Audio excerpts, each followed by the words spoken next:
क्या सच में देश के सामने कोई बड़ा आर्थिक संकट खड़ा होने वाला है? क्या सरकार, न्यायपालिका और खुफिया एजेंसियों के भीतर वाकई किसी तरह के आंतरिक विद्रोह की स्थिति बन रही है? और क्या देश की राजनीति अब ऐसे मोड़ पर पहुंच गई है जहां भविष्य को लेकर बड़े बड़े दावे और चेतावनियां दी जा रही हैं? इन सवालों की चर्चा इसलिए तेज हो गई है क्योंकि लोकसभा में नेता प्रतिपक्ष राहुल गांधी ने एक बड़ा दावा करते हुए कहा है कि देश के अंदर एक भयंकर आर्थिक सुनामी आने वाली है। इतना ही नहीं, उन्होंने यहाँ तक कहा कि सिस्टम के भीतर विद्रोह की स्थिति पैदा हो रही है और उन्हें अंदर की जानकारी मिल रही है। वहीं भारतीय जनता पार्टी ने उसके इन तमाम दावों को पूरी तरह खारिज करते हुए इसे डर का माहौल बनाने की कोशिश बताई। आइए आपको विस्तार से पूरा मामला समझाते हैं। नमस्कार, आप देखें राजवाणी और मैं हूं आपके साथ सुन। लोकसभा में नेता प्रतिपक्ष राहुल गांधी ने दावा किया कि देश में एक भयंकर आर्थिक सुनामी यानी आर्थिक संकट आने वाला है।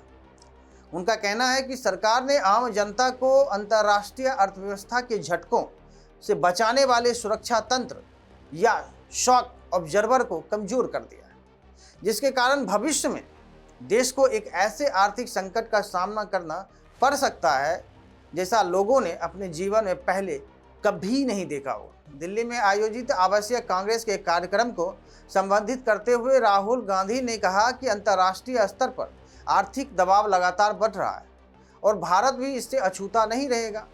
उन्होंने चेतावनी दी कि आने वाले समय में महंगाई दर बढ़ सकती है और इसका सबसे अधिक असर युवाओं, किसानों, मजदूरों और छोटे कारोबारियों पर पड़ेगा।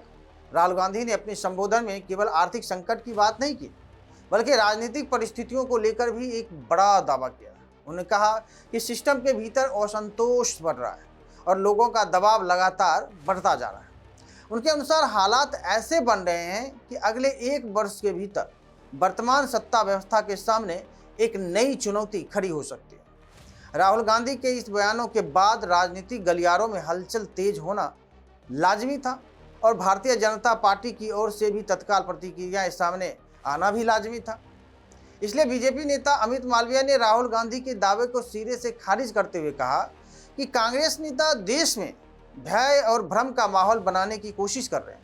उन्होंने कहा कि भारत आज मजबूत विदेशी मुद्रा भंडार, नियंत्रित मुद्रास्फीति, बेहतर बुनियादी ढांचे और रिकॉर्ड प्रत्यक्ष विदेशी निवेश यानी एफडीआई के दम पर वैश्विक चुनौतियों का सामना कर रहा है।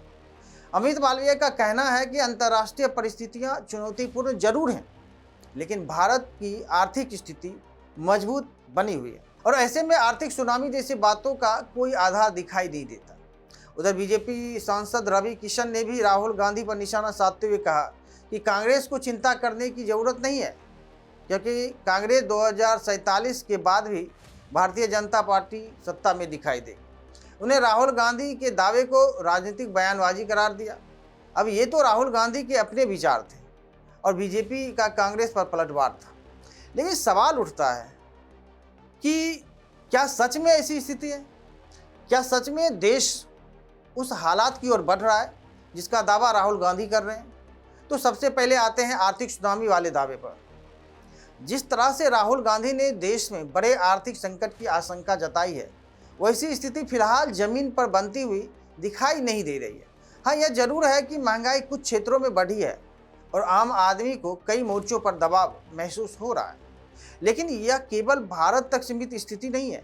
दुनिया के लगभग सभी प्रमुख देशों ने पिछले कुछ वर्षों में महंगाई और आर्थिक दबाव का सामना किया है और यह दबाव अमेरिका, ईरान और इजराइल के युद्ध के बाद थोड़े से और बढ़े। अगर आंकड़ों पर नजर डालें तो जिस अमेरिका की आर्थिक नीतियों और वैश्विक परिस्थितियों का असर दुनिया भर की अर्थव्यवस्था पर पड़ता है, वहाँ मुद्रास्फीति दर भारत के मुकाबले अधिक रही है।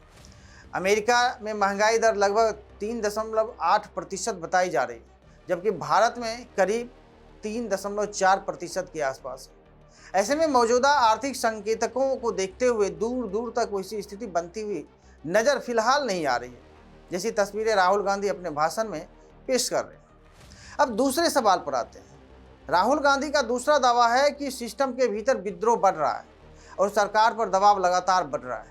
लेकिन अगर हाल के चुनावी परिणामों और राजनीतिक परिस्थितियों को देखा जाए तो यह दावा भी पूरी तरह से स्पष्ट रूप से साबित होता हुआ नजर नहीं आता। लोकतंत्र में जनता अपनी राय चुनावों के माध्यम से व्यक्त करती है। अब यदि बड़े पैमाने पर जनता सरकार से असंतुष्ट होती तो उसके संकेत चुनावी नतीजों में अधिक स्पष्ट रूप से दिखाई देते। हालांकि यह भी सच है कि किसी भी सरकार से कुछ वर्गों की नाराजगी होना स्वाभाविक बात है। ऐसा केवल वर्तमान सरकार में नहीं बल्कि कांग्रेस और अन्य दलों की सरकारों के दौरान देखने को भी मिलता है। इसलिए यह कहना कि पूरे सिस्टम के भीतर व्यापक विद्रोह की स्थिति बन चुकी है, फिलहाल उपलब्ध परिस्थितियों के आधार पर स्थापित होता दिखाई नहीं देता है।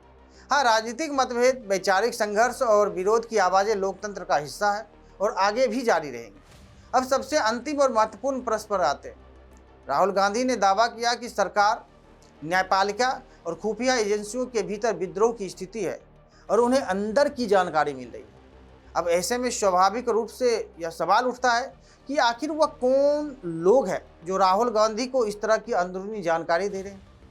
यदि वास्तव में उन्हें सिस्टम के भीतर से इतनी विस्तृत जानकारी मिल रही है तो यह जानना भी महत्वपूर्ण है कि वह जानकारी किस स्तर से आ रही है और उसका आधार क्या है। साथ ही यह प्रश्न भी उठता है कि यदि राहुल गांधी को अलग अलग संस्थाओं और एजेंसियों के भीतर की गतिविधियों की जानकारी लगातार मिल रही है तो फिर वह समय समय पर उन्हीं एजेंसियों और संस्थानों की कार्यप्रणाली पर सवाल क्यों उठाते हैं। क्या यह केवल राजनीतिक आरोप प्रत्यारोप का हिस्सा है या फिर इनके पीछे कोई ठोस आधार मौजूद है। फिलहाल इन सवालों के जवाब राजनीति के मैदान में अलग अलग दल अपनी अपनी तरह से दे रहे, लेकिन सच क्या है इसका फैसला आखिरकार देश की जनता आने वाले राजनीतिक घटनाक्रम और समय ही करे। फिलहाल राहुल गांधी के दावे और बीजेपी के पलटवार के बीच बहस तेज है। एक तरफ आर्थिक संकट और सिस्टम के भीतर असंतोष की बात कही जा रही है तो दूसरी तरफ सरकार की स्थिरता और देश की आर्थिक मजबूती का दावा किया जा रहा है। ऐसे में आने वाले दिनों में यह बहस और भी तेज हो सकती है। फिलहाल इस पूरे मामले पर आपकी क्या राय है, हमें कमेंट करके जरूर बताइए। तब तक के लिए धन्यवाद।